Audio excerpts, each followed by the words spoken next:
Sale a 2 il numero delle vittime da coronavirus in Veneto dopo il padovano di Vo, Adriano Trevisan. Per sopravvenute complicanze respiratorie è morta nel tardo pomeriggio una donna di 76 anni con pregressi importanti patologie, ricoverata all'ospedale Cafoncello di Treviso. A seguito del peggioramento delle condizioni era stata sottoposta a test dai sanitari del reparto malattie infettive dell'ospedale di Treviso, risultando positiva. Sono così 43 in totale i contagiati, con 2 vittime. Da Padova arriva invece una buona notizia.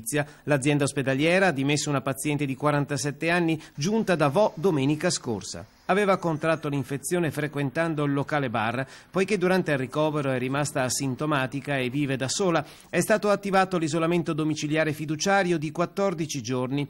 Il dato aggiornato vede 28 casi a Vo Euganeo, di cui 14 non ricoverati, 13 all'ospedale di Padova più Adriano Trevisan.